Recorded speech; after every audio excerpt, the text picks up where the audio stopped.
Hi, everybody. Father Bill Holzinger here, and this is your Friday reflection. And yes, I'm in my car, but notice the buildings. The church is behind me here, and I'm not moving. And guess who else is here? Here's Snickers. He's looking on. Just kind of before I need to go somewhere, I thought I'd stop and offer a few reflections because I want to go to the second part of something that I was taken back by or found very profound from John Mark Comer, who was somebody I mentioned in my last Friday reflection. And he mentioned some quotes. And so here are some of them. Hurry sabotages our ability to love or receive love. Hurry sabotages our ability to love or be loved. I cannot tell you how many times for myself I can be so busy, or I allow myself to be so busy, that sometimes just walking across a parking lot, someone wants to talk, and I'm still walking. I might have heard them, and I need to stop, and I might be a little frustrated. It's not loving on my part. And there's something that needs to be, that someone wants to share, and I need to listen to that. That's the loving thing to do. So that when I am in a hurry, that means I don't have time, or I don't make time for others, because I'm busy doing whatever I need to do. In the homily from last week from Father Dominic, he mentioned this, that we need to be living at the speed of love, which is slow. And that's how we ended it. I'm like, whoa. See, slow and busy don't go well together. And I can be like a horse with blinders on. If I need to get from one point to the other, I'm very purpose-driven, and I can just blow right by people. I've had in one of my previous parishes, I was so focused on trying to get somewhere. I blew right by a parishioner who said hello, and he was so upset. He followed me all the way into the sacristy and then just dressed me down, just really told me off. And I'm like, I had no defense. And in fact, I didn't offer a defense because I told him, in fact, I believe you. I believe you so much that I also don't remember that event. That's how much I was not paying attention. That's how much I wasn't loving.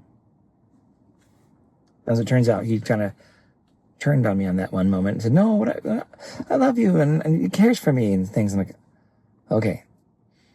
When we love people, we care for them. We care what they think. We care what they say. The opposite of love is not hate. It's indifference. So if they blow right by us and we don't care, that means I'm not loving.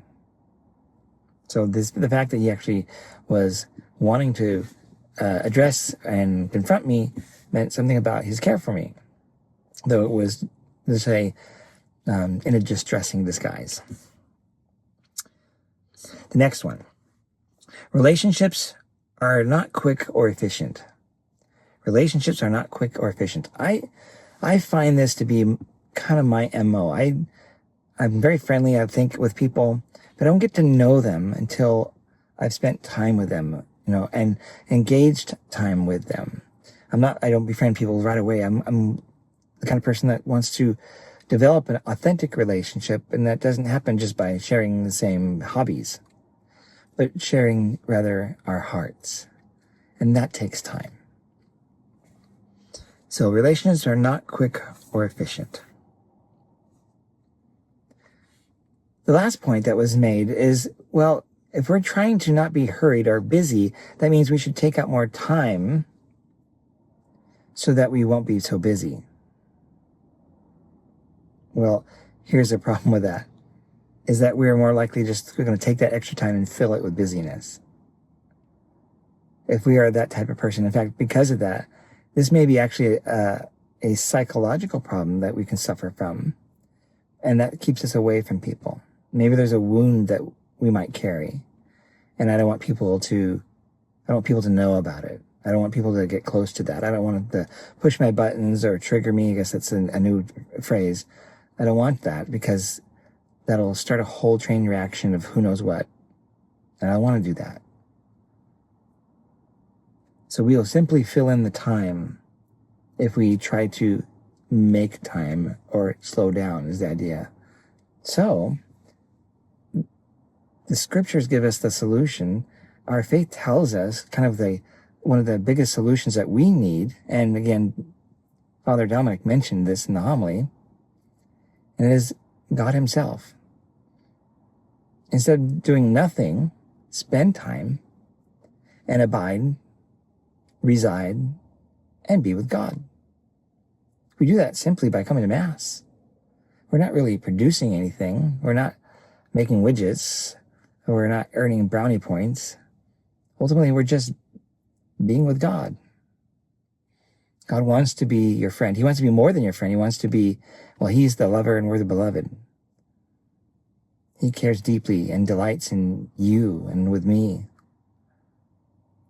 And an analogy often used, and you might have heard this before, it's like an elderly couple that sit on a porch swing. They're just doing their thing. They're not necessarily talking to each other. Sometimes they may. It might be about some things that are not important. Sometimes it's deep. Often it's just being with each other. Maybe rocking back and forth. If it's not a porch swing, they may have rocking chairs. That's another analogy. Just being with their loved one. Pondering and taking in the beauty around them. And being thankful for all that we have. That's it for today. I will be preaching this weekend. I ask that you'd pray for me. The topic, as I read the scriptures at this point, is about being prepared. Because we do not know when the end will come for each of us, or when Christ will come back. Not even Jesus knows this, but only the Father. And so how do we be prepared? Well, I would encourage you to be prepared by reading the scriptures ahead of time, like I'm doing. And maybe we can exchange notes after Mass. God bless you all, and I'll see you this weekend. Bye-bye. Snickers. Come here. What? Hey, bud, come here. Snickers. Hey, buddy. Hey. Hey, bud. How you doing? Have a great day. Bye-bye.